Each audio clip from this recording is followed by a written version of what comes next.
범용 선반 이거 때문에 이제 뭐 이번에는 부산에서 또 오신다는데 이거는 이제 화천 선반 380이 1000이에요. 화천 선반 380이 1000. 처음에 시작을 할 때는 이제 여기에 이제 세 가닥 중에 방향이 안 맞으면 두 가닥을 바꿔 가지고 연결하시면 되고요. 그 다음에 이제 여기를 이제 온 오프 이렇게 돼 있어요. 온 오프. 그 다음에 이제 이거는 쿨런트 펌프고요. 이거는 이제 1, 0, 2 이렇게 써 있는데 1단, 2단 이렇게 돼 가지고 그 회전 속도가 4극 8극이에요. 4극 8극. 그래서 이게 8극이고 이게 4극일 겁니다. 이게 8극이고 이게 4극일 거예요. 2극은 엄청 빠르니까 아니고요. 이게 8극이고 이게 4극으로 돼 있고 저속 고속 모터가 여기 220V 전용 모터가 들어가 있습니다. 여기는 이제 그 하이 로우고 이거는 그 여기에서 1은 요 1이고 2는 요 2입니다. 그래서 1에다 뒀기 때문에 1 라인을 싹 보시면은 이제 여기 보시면은 190, 900, 620, 그 다음에 45, 240, 160 이렇게 돼 있는데 이 레버가 가리키는 방향이 이 속도가 되는 겁니다. 그래서 이 레버가 900을 하고 있는데 여기에서 이제 하이가 이쪽이고 로우가 이쪽이잖아요. 그러니까 하이가 돼 있으니까 이 H 부분에 900이 맞는 거고, 만약에 이제 로우가 이렇게 돼 있으면은 L에 240 이 속도가 되는 겁니다. 그래서 회전이 안 맞을 때는 이렇게 살짝 이렇게 해주시고, 요거는 뭐냐면은 이제 메트로 피드 매트릭 피드 뭐 스톱 인치 뭐 이렇게 돼 있습니다. 매트릭 피드 스톱 인치 이렇게 돼 있는데 이제 레버의 그 이송 방향을 얘기하는 거고, 이게 유창이에요. 유창. 그래서 아까 좀 기름이 모자란 것 같아 가지고 요게 이제 유창을 이제 좀 보충을 해줬습니다. 요 부분은 이제 피드박스 부분인데, 이 피드박스에서 보면은 이 명판이 있어요. 이 부분은 나사, 그 다음에 이 부분은 자동이송이라고 보시면 됩니다. 이 부분은 나사 낼 때 사용하는 거고, 이 부분은 나사고, 이 부분은 자동이송인데, 여기에서 보시면은 이제 여기에서 이제 A 120, 127, 그 다음에 B 이렇게 돼 있어요. 여기 보면은 이게 A 기어고 이게 B 기어입니다. 이게 A 기어고 이게 B 기어고, 그 다음에 이게 120, 127이 이게 120개의 이빨이고 127개의 이빨입니다. 그 다음에 여기에서 이제 90분의 30, 45분의 30 이게 돼 있어요.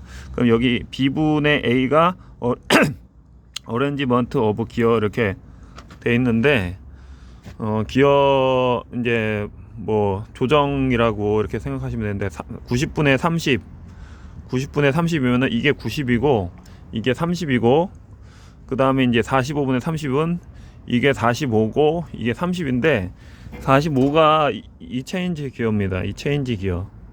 근데 이제 요 기어 여기에서는 밀이고 여기에서는 이제 인치인데, 여기하고 차이점이 있어요. 이 A 기어는 이제 같은데 이제 120번하고 127이 요 상태가 이렇게 걸려 있잖아요. B가 그 120번에 걸려 있습니다. B가 120번에 걸려 있죠. 그럼 이때는 이제 미리를 내는 겁니다. 여기에서 이제 6mm라는 거는 요 나사선의 길이가 그 피치의 간격이 6mm라는 뜻이에요. 여기서부터 여기까지 가는 간격이 6mm, 딱 6mm 나사선이란 그거고, 만약에 이제 예를 들어서 이제 이 기계를 쓰시다가 뭐 8mm 스크류를 한다든지 뭐 7mm를 해가지고 하프너트를 딱 바뀌어가지고 하게 되면은 여기에 있는 피치가 싹 다 바뀌겠죠.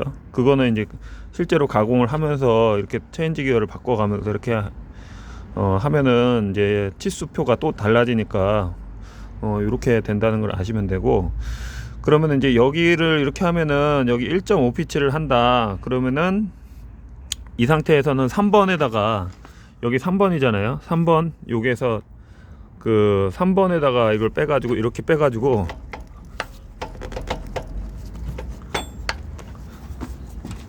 이렇게 이거를 이렇게 제낀 다음에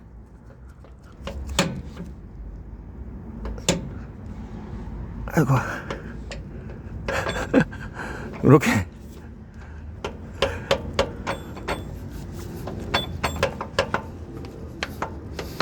이렇게 이제 안 들어갈 때는 요걸 살짝 돌려줘야 돼요. 이렇게 이렇게 해가지고 이제 하면은 체인지 기어 3번에 걸린 겁니다. 체인지 기어 3번에 걸렸고요. 1.5니까 DFI나 DFG에다 놓으면 되는데 DFI에다 들어가 있죠. 그 다음에 이제 여기에서 보면은 90분의 30, 지금 이 상태가 이제 90분의 30이 들어가 있는 겁니다. 90분의 30 그러면은 1.5피치가 나는 겁니다. 지금 이 상태로 가공을 하면은 1.5피치가 납니다. 그래서 이제 여기에서는 회전 속도는 나사 가공할 때는 이제 한 240 회전만 둬도 될 거예요. 너무 빠르게 할 필요는 없습니다. 140에다 둬도 되고, 가능하면은 이제 저속이나 약간 고속 정도로 해가지고 두시면 되고, 이제 여기에서 보면은 이제 미리 인치로 할 때는 25.4가 이제 인치니까, 그럼 여기에서 이제 보면은 피치가 뭐 이렇게 기어가 크네요. 32, 48 뭐 엄청나게 이렇게 크게끔 돼 있는데, 이거는 CEG로 했을 때 3번에 CEG 이거를 하여튼 체인지 기어를 바꿔야 돼요. 이 피치를 CEG로 한다면은 이제 90분에 30 해가지고 하는데, 요거를 빼가지고 뒤집어가지고 이렇게 껴줘야 돼요. 빼가지고 뒤집어로 껴줘야 됩니다. 그렇게 하면은 이제 요 피치 간격이 이렇게 되는 걸로 알고 있어요. 해보지를 않아가지고 제가 정확하게. 근데 이제 피치 간격이 엄청 크네요. 56이면은 이만큼이 한 바퀴 돌았을 때 이만큼 된다는 걸로 지금 나오는데, 영판상으로는 하여튼 그렇게 돼 있어요. 그 다음에 이거는 이제 한 바퀴 돌았을 때 이 피치 간격이 이렇게 또 난다는 겁니다. 1.5 DFI 똑같네요. 1.5 여기 DFI 1.5 이렇게 되는데, 이거를 예를 들어서 이제 50T라고 돼 있을 때 이런 식으로 되는데, 이제 여기에서 보면은 체인지 기어가 이제 40짜리가 아니잖아요. 지금 여기는 지금 40짜리가 아니기 때문에 요런 경우는 이제 체인지 기어가 이제 3단으로 걸렸을 때, 여기 보면은 이제 중간 체인지 기어가 157에 120에 127 120에 127 이런 식으로 걸렸을 때, 그 다음에 맨 위에 거는 40T, 밑에 거는 50T 이런 식으로 걸렸을 때 이제 사용하는 건데, 지금은 이제 체인지 기어가 이제 없기 때문에 이거를 하려면은 추가적으로 이제 체인지 기어를 또 주문을 해야 됩니다. 주문을 해가지고 요 부분을 이제 바꿔가지고 아예 기어를 걸어야 돼요. 그 다음에 이제 이 부분은 이제 자동 이송표인데, 자동 이송표입니다. 이송 방향이라고 써 있죠. 이송 방향으로 해서 이제 좌우로 갈 때는 DFI, 전으로 갈 때는 뭐 DFH로 했을 때, 이런 식으로 걸었을 때 좌우로 한 회전 왔을 때 0.48, 0.24, 0.12 한 회전당 이렇게 미리수가 이렇게 나온다는 겁니다. 근데 이제 1800rpm에서 체인지 기어를 45분에 30일 때 레버 DFI의 피드는 사용하지 말 것, DFH라고 써 있는데, DFH의 기어는 사용하지 말 것, 이 말은 뭐냐면은, 여기에서 보면은 이제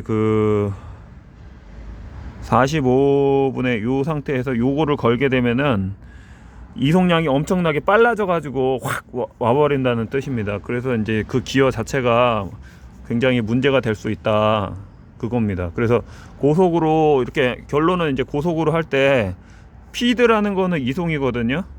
그럼 이거 왕복대를 걸고선 고속으로 확 할 때는 쓰면은 망가진다. 그래서 쓸 때 조심해라, 이 말입니다. 그래서 이송을 하거나 뭐 그럴 때 이송을 하거나 그럴 때 이제 조심해 가지고 속도를 조심해서 그냥 무조건 이제 그 다음에 이제 여기에서 이제 이송이 안 되고 있잖아요. 그럼 브레이크를 딱 밟고 이렇게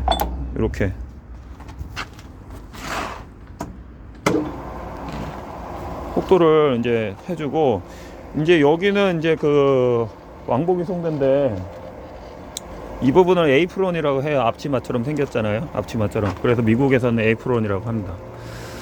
그래서 이제 요 상태에서 이제 자동 이송 샤프트가 회전을 하잖아요. 이거는 나사 스크류고요. 그럼 이제 이 상태에서 이제 걸게 되면은 그 여기에서 보면은 레버가 있어요. 안에 넣었을 때하고 뺐을 때 이거를 보시면은 이제 빠져 있잖아요. 그럼 이 상태로 걸어 보세요. 이제 역으로 도네요. 그럼 이제 역으로 돌기 때문에 이때는 딱 멈추고선 요 상태로 해가지고 다시 또 당기게 되면은, 그 다음에 이제 이렇게 해주시고 이렇게, 그러면 이제 이렇게 가는 거예요. 자동이송이 이렇게 걸리는 겁니다.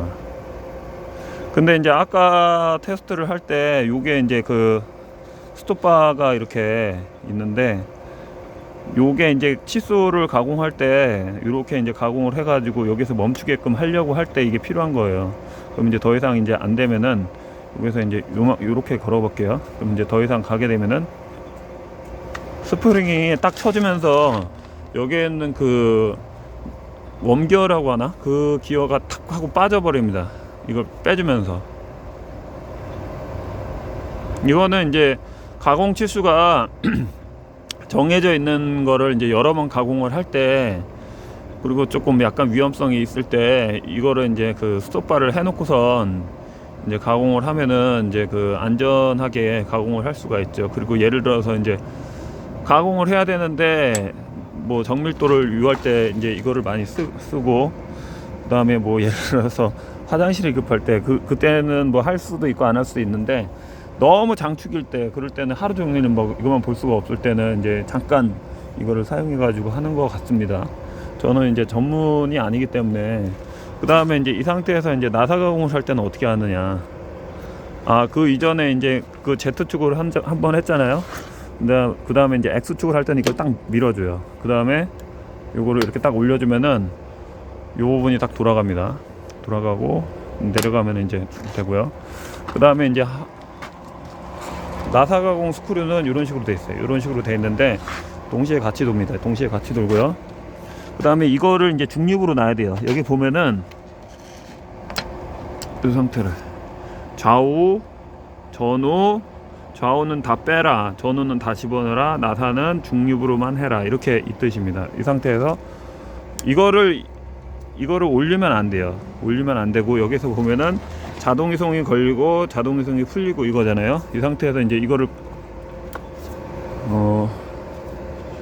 이 상태에서 이 하프너트를 이제 이렇게 잡으면은 이제 나사가 가공이 되는 겁니다.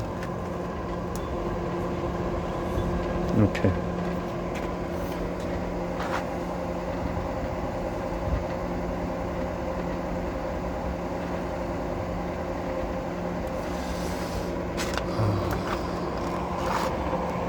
그 다음에 이제 공구대하고 심압대가 남았는 그 척 공구대 심압대, 이제 세부적인 어태치먼트 같은 경우는 이제 척으로 넘어가는데, 척은 이제 정조하고 역조가 있는데 이 부분을 이제 정조라고 합니다. 이 부분을 정조라고 하고요.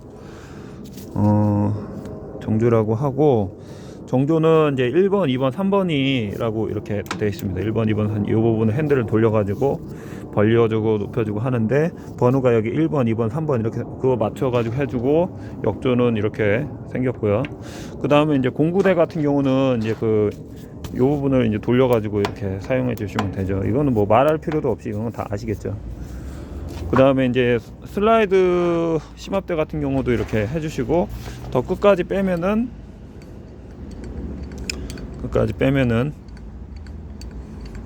이게 짤깍하고 빠져요. 여기 보시게 되면은 이 샤프트가 이렇게 하나 있죠. 이렇게 돼가지고 이제 쓰게끔 되어 있습니다.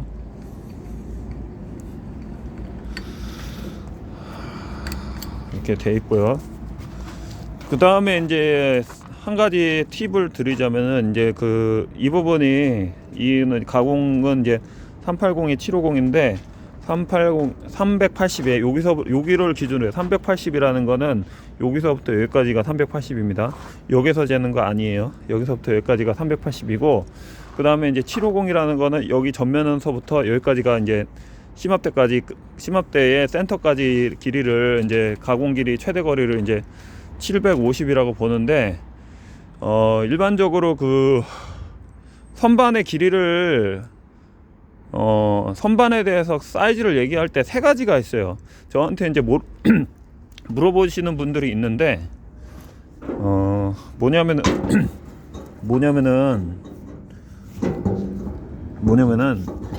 세 가지, 전체 길이, 베드 길이, 센터 거리, 딱 세 가지를 세 가지가 있습니다. 전체 길이, 베드 길이, 센터 거리. 전체 길이는 이 밑바닥서부터 밑바닥이 차지하는 길이가 얼마냐 했을 때, 이게 통상 우리나라 사람들은 이제 몇 자 이렇게 얘기하잖아요. 5자 선반이라고 하면은 이게 뭐냐면은 33cm가 한 자예요. 33cm가 한 자인데 30.3인지 33인지 내가 지금 정확히 모르겠는데, 예를 들어서 30이라고 가정을 하면은 여기가 이제 30 해가지고 이거를 5자 선반이라고 합니다. 전체 길이가 1.5m가 되겠죠.